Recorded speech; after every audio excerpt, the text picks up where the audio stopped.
Parfois, l'infrastructure urbaine rend les animaux sauvages, ça les rend vraiment stupides. Certains essaient de ronger le béton pour trouver quelque chose, d'autres s'accouplent avec des mannequins, et d'autres encore. Aujourd'hui, on va vous montrer ce qui arrive aux animaux en milieu urbain et pourquoi c'est mauvais pour leur cerveau.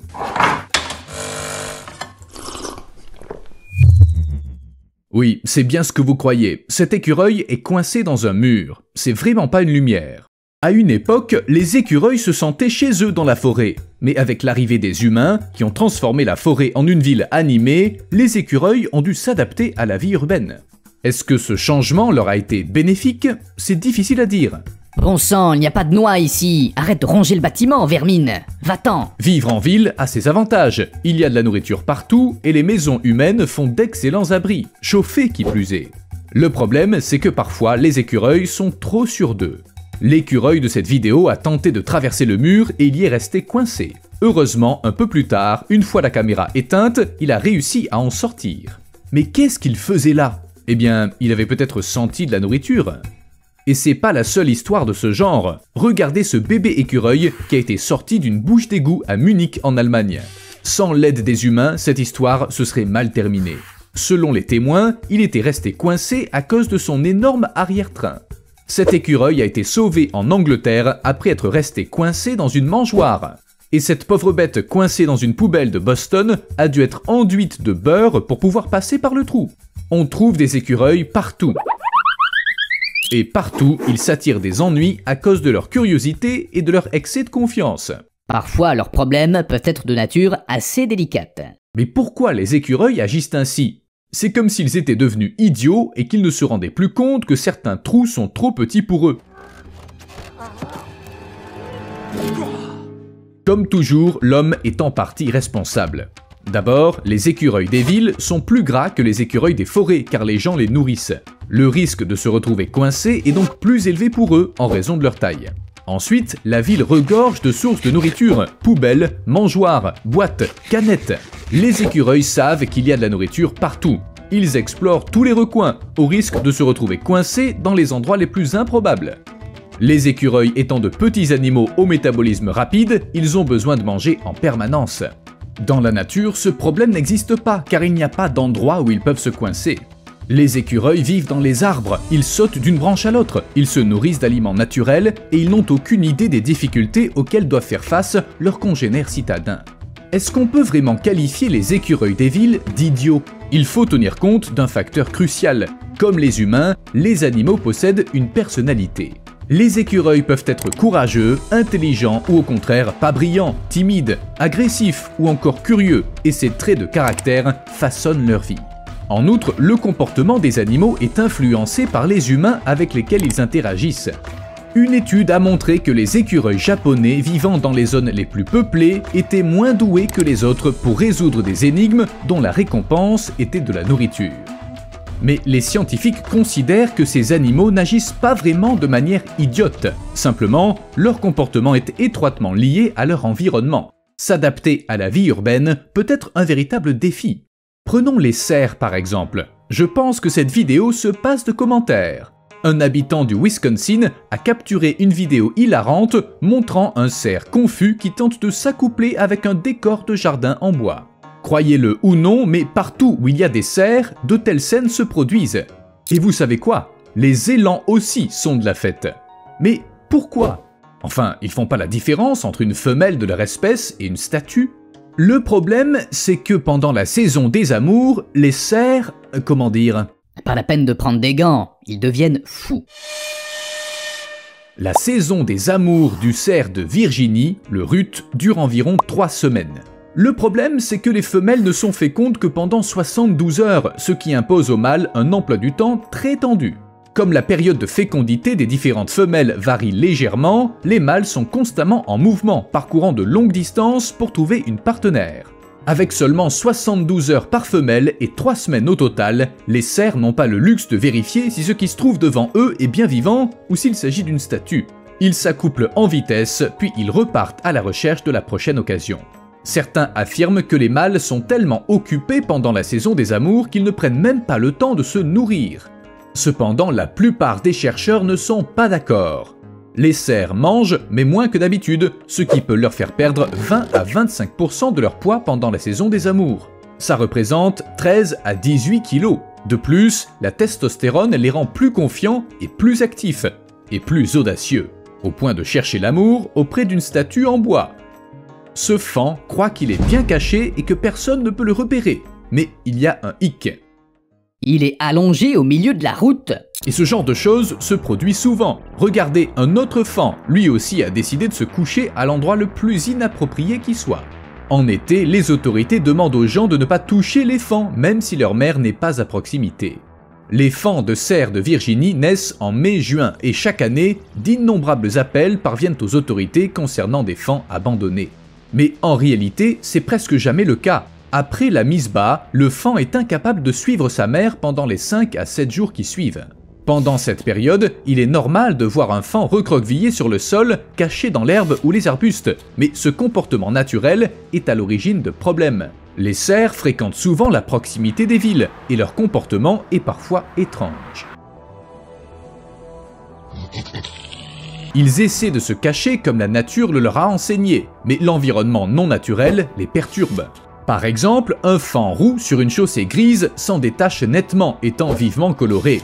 Dans le meilleur des cas, il ne s'agit que d'un chemin piéton. Mais parfois, les fans se couchent sur la route. Leur instinct de survie semble alors tout faire pour les empêcher de survivre. Dans la nature, en l'absence de route, les cachettes ne manquent pas. Un faon est incapable de se percevoir lui-même et de déterminer si les autres le voient ou non. Il suit donc son instinct et le résultat n'est pas toujours à la hauteur. Même les pigeons ont des difficultés à vivre près des humains. Imaginez que vous vouliez nourrir un oiseau et qu'il rejette la nourriture. Regardez-moi ça, à croire qu'il n'a rien dans la tête. Celui-ci a réussi à se coincer le bec. J'imagine l'évolution lever les yeux au ciel. Comment peut-on être aussi stupide? Eh bien, ça arrive.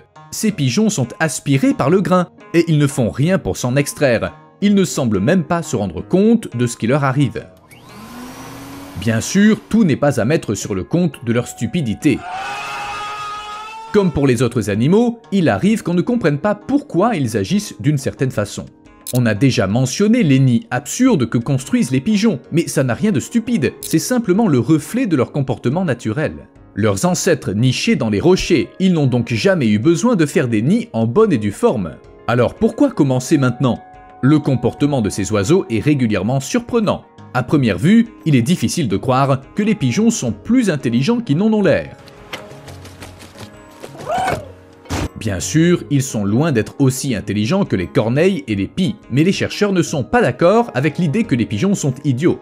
D'après des études sur leur comportement, leur intelligence correspondrait à celle d'un enfant de 3 ans.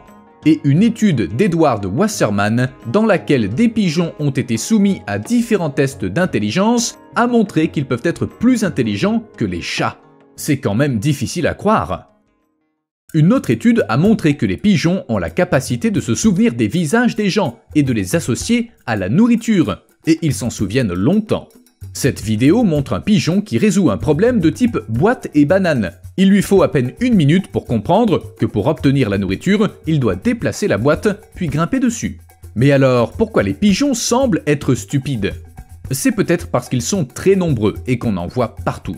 Il est facile de filmer un comportement stupide, il suffit d'un smartphone et d'un peu de patience.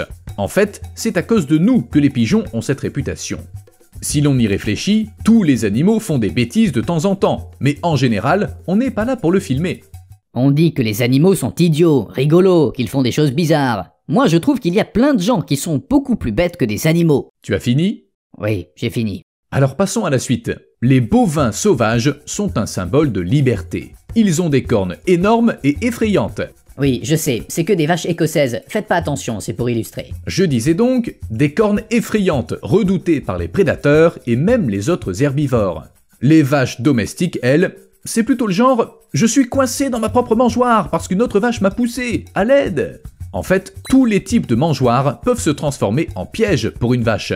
Les mangeoires sont nécessaires car en temps normal, les vaches aiment extraire le foin des balles et le manger par terre. Mais en faisant ça, le foin se salit, après quoi les vaches s'en désintéressent. Elles le salissent, puis elles refusent de le manger, sans commentaire. Les barres de la mangeoire les empêchent de sortir le foin. Ainsi, les vaches doivent manger sur place. Il arrive cependant que la tête ou les cornes d'une vache se prennent dans la mangeoire et qu'elle reste coincée. Et malheureusement, ça arrive assez souvent. La bonne nouvelle, c'est que les vaches sont assez puissantes pour soulever une mangeoire et l'emporter comme si de rien n'était.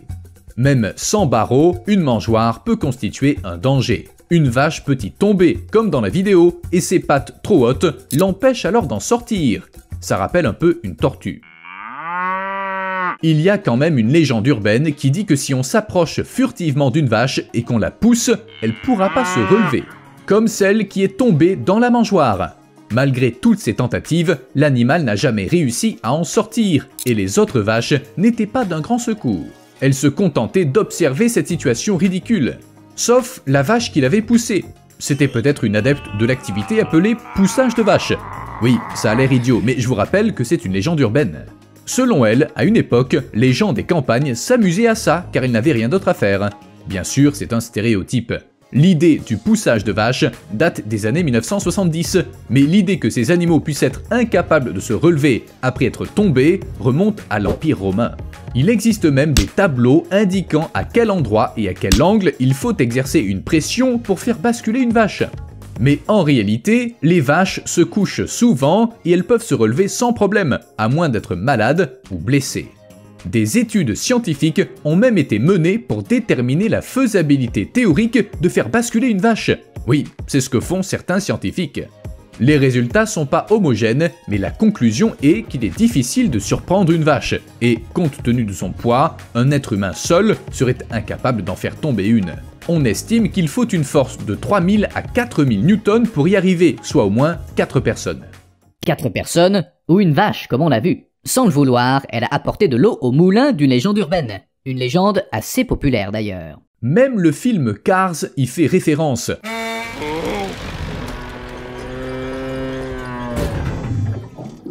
Bref, dans la nature, les vaches n'ont pas ce problème. Même si une vache en pousse une autre, celle-ci peut facilement se relever. De plus, il n'y a pas de mangeoire dans la nature où se coincer la tête. C'est toujours les structures construites par l'homme qui causent des problèmes. Un jour, la famille d'un fermier de la banlieue de Sacramento a été réveillée dans la nuit par un bruit étrange. Lorsqu'ils sont sortis, ils ont vu ça. Et ça arrive assez souvent, les béliers donnent des coups de tête contre les murs, les arbres, les clôtures et j'en passe. Ça peut être par ennui, parce que le bélier est seul ou parce que les brebis avec lesquelles il vit ne font pas attention à lui. Mais ça arrive parfois aussi aux béliers qui ont passé beaucoup de temps avec des humains. Quand ils manquent de contact, ils s'ennuient, ils se sentent seuls et ils donnent des coups de tête contre les murs. Quand on n'a rien d'autre à faire. Une autre théorie veut que ce soit un comportement naturel pour un bélier ou que ça reflète le caractère de certains individus. Même les béliers peuvent avoir une personnalité. Ça peut aussi être pour établir sa domination. Dans la nature, les béliers se battent pour savoir qui est le plus fort. Lorsqu'il n'y a pas d'autres béliers à proximité, ils doivent trouver une autre solution. Un mur, un arbre, ça fera l'affaire. Voilà enfin un adversaire à ma taille. Notre combat sera à jamais inscrit dans la légende. Bien sûr, c'est très dangereux. Dans la nature, les béliers agissent ainsi car ce comportement leur permet d'obtenir plus de femelles et de procréer. Les béliers domestiques, eux, prennent des risques sans rien recevoir en retour. Ils n'ont simplement rien de mieux à faire. En fin de compte, une question se pose. Est-ce que les animaux ne deviennent pas stupides lorsqu'ils sont en présence d'humains ? Steve et moi avons cherché des infos à ce sujet, et il semble bien que, dans une certaine mesure, les humains affectent l'intelligence des animaux. Les animaux de compagnie n'ont pas à se préoccuper des prédateurs ou de la recherche de nourriture. Dans ces conditions, leur cerveau n'a pas besoin d'être gros, et avec le temps, sa taille diminue. Les scientifiques l'ont vérifié en comparant des visons sauvages et des visons domestiques. Mais revenons-en aux animaux des villes. Ils doivent quand même chercher la nourriture et veiller à ne pas servir de casse-croûte. L'étude a montré que les renards des villes ont développé au fil du temps un cerveau plus petit et un museau plus court et plus puissant, ce qui les aide à fouiller les ordures et à les mâcher. Difficile d'attraper une proie avec un tel museau, mais les renards des villes n'en ont pas besoin. Il y a assez de nourriture, pas besoin de chasser.